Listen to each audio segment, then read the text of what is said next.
Ben Lyons, a guy who writes for Yahoo, correct? Right? And he's a movie guy, a pop culture guy, knows everything. He's been a co-host before. He's a friend of the show. Ben, real quick, buddy, you're dying with the Knicks right now, right? I mean, just how terrible do they look?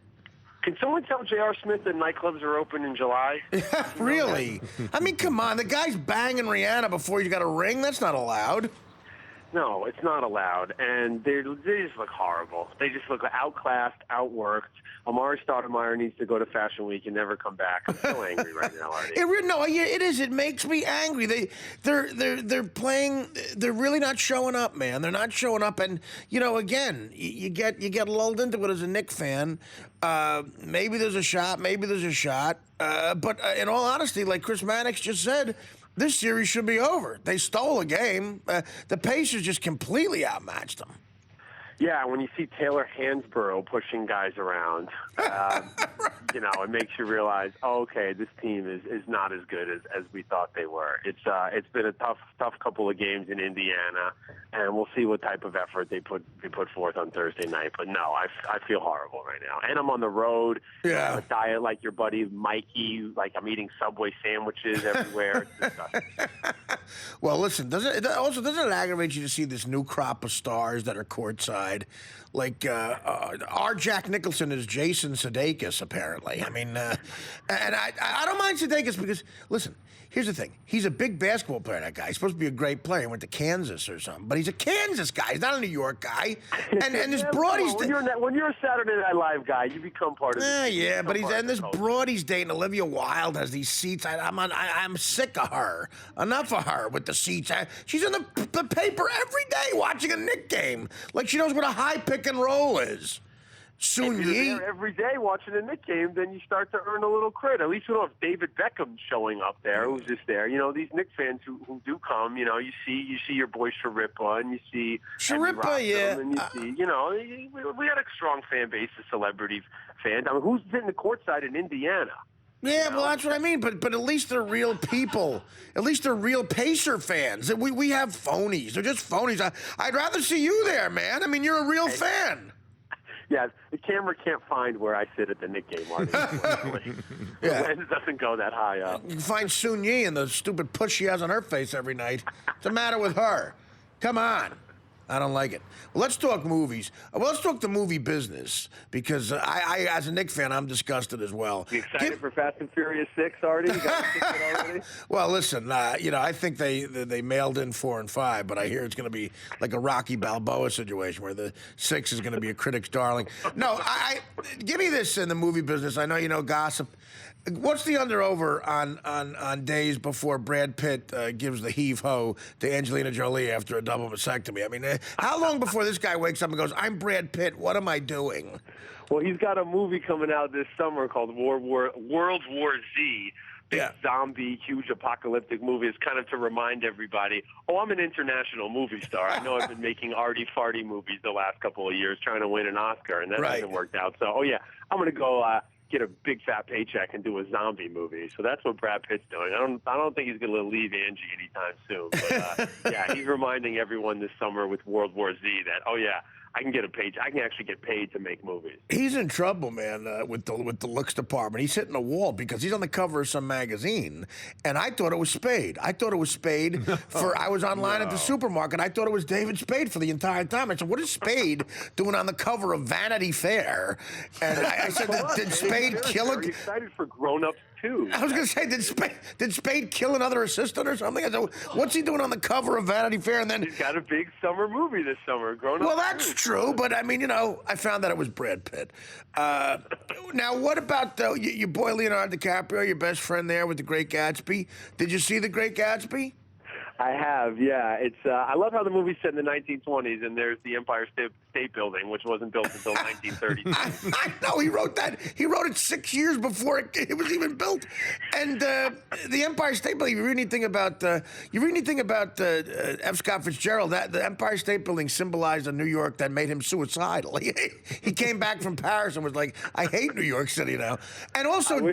I wish I could be in studio with you guys tonight so I could give you my review of Gatsby, which is just jazz hands from Baz Luhrmann. Well, also, Also, 1925, you get a nice, solid Jay-Z song right in the middle of it. Jay-Z, someone tells me Jay-Z would not be allowed into the party. No, no way.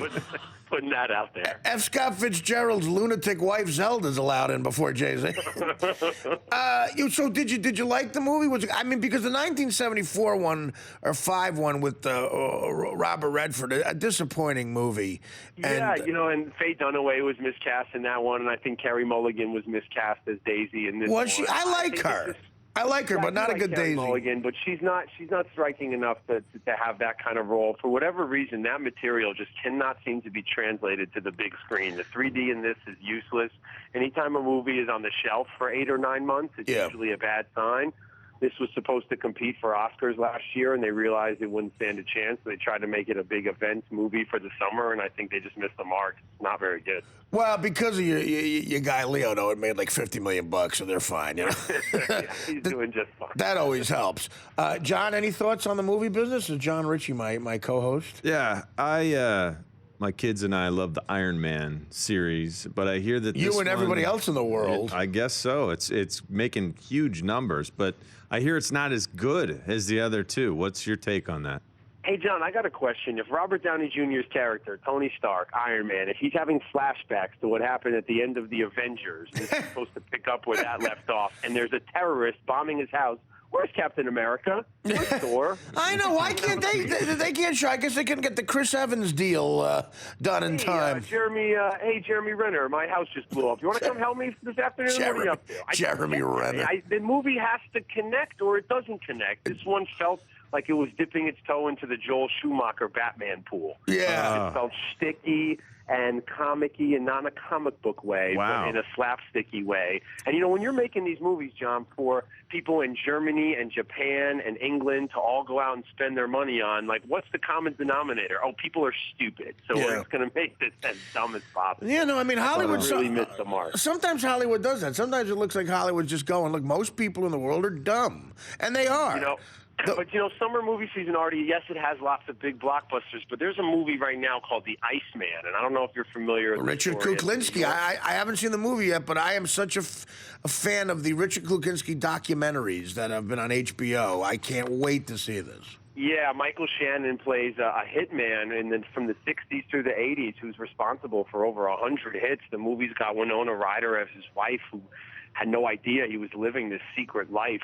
And it's also got Ray Liotta and Chris Evans is in that as another rival hitman. That's a really good, small little movie that just came out. And you got to find those gems amidst the summer season of, Fast and Furious nonsense. I'm dying to see that. Again, when that documentary first came out about the Iceman, I watched it incessantly. And he's dead now, Kuklinski. But when he was alive to do interviews, he was the most fascinating. He was so low key and laid back. And I don't know how this guy Shannon plays him. I heard he does an amazing job. Shannon's one of the great actors working today. Yeah, he's on Boardwalk Empire. He's actually the bad guy in Superman, which is coming out later this summer. Shannon's a beast of an actor. He makes everything better, and he's really good at this. Is Michael Shannon the Boardwalk Empire guy who was the vacuum cleaner salesman or the iron salesman? I don't know. In Boardwalk Empire, he was, right, James? I know the guy you're talking about. He's a great actor. Oh yeah, he's terrific. Yeah. Honestly, I saw him. I'm on this Yahoo tour right now. We're going city to city, and I'm on the bus the other day for some reason watching Bad Boys 2, and there's Michael Shannon. He even makes those scenes good. He makes Martin Lawrence look like an actor. It's crazy. Yeah. He's in a. Did you ever see the? Well, you probably have definitely the Sidney Lumet movie Before the Devil Knows You're Dead. Oh, I saw that with my mother, which is a weird movie to see with your mother. You know how that movie opened. One of the darkest movies I've ever seen. It opens with Marissa Tomei getting it from. Yeah, Sitting there with my mother, like this was a bad date night. It was one of the most grotesque yet brilliantly filmed sex scenes of all time. Philip Seymour Hoffman and all his obese glory, banging a really hot 42-year-old Marissa Tomei. Yeah. I mean, disturbing. Yeah, but every dark thing a human being could get into is in that movie. Something you don't get to say too often. Ethan Hawke's really good in that. Yeah, Ethan Hawke is great, but Michael Shannon plays a small supporting role in that, and he's both funny and horrifying at the same time. Yeah, no, he's very good in this movie, The Iceman, which is out in limited release night right now. It's really good. Now, I've been telling the guys here, I've been getting into Married to Jonas. And I think, I don't know if you're watching that, but they made the decision now. The Kevin Jonas's wife, Danielle, I call her Danny. She has a brother who makes his own music, and the Jonas Brothers are going to allow him to come on the road and open for them. I think this is a kiss of death for the marriage. Your thoughts on this?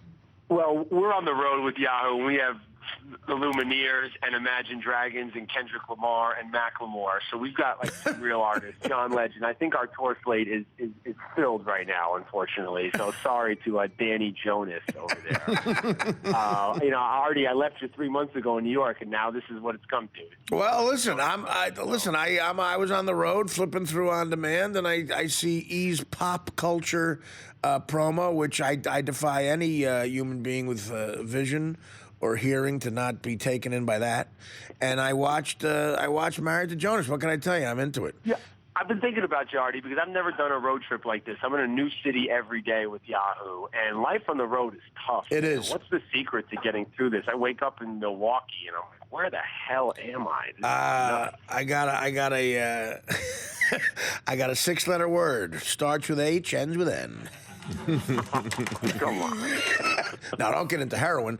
But that's what I did, so I don't remember much of it. No, listen, the key to the road is to really, first of all, if you're on the road with other people, comics tend to go into that living hell of being on the road alone. If you're on the road with other people, at least you have them. At least, I would cling to them and try to, if you're in a city for the first time, try to really, enjoy it. Try to pretend like Cleveland is Paris and go, I'm going to see everything Cleveland has to offer if you're there for the first time, It's funny you say that. We were in Cleveland the other night. We were actually comparing it to some of the other cities we were at, and we were like, this place is like Paris.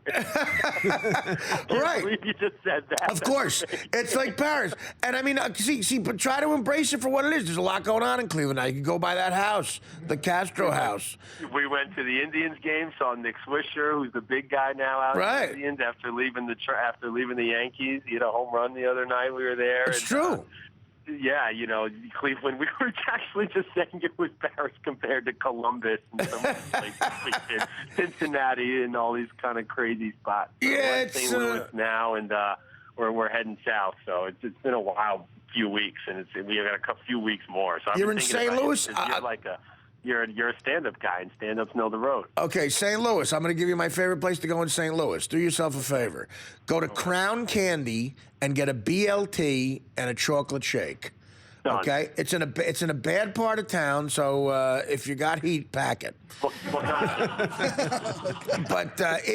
I'm going to tell you right now, I was on the road doing stand-up at the Funny Bone in St. Louis about 10 years ago, and a guy told me about this place, Crown Candy.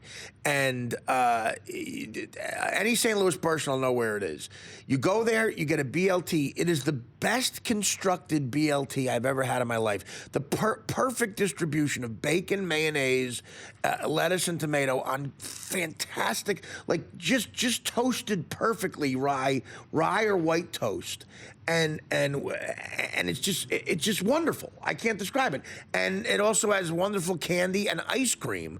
You get a BLT and a chocolate shake, Ben, if you're in St. Louis. Good. Like I haven't been eating enough disgusting food across America. Artie's telling me to go get more bacon on the road. I've seen bacon donuts and bacon cookies and bacon on pizza. Right. Oh, good. More bacon. Thank you. No, but look, BLT. This also has lettuce and tomato. You'll be fine. Oh, look at that! A regular salad on a sandwich.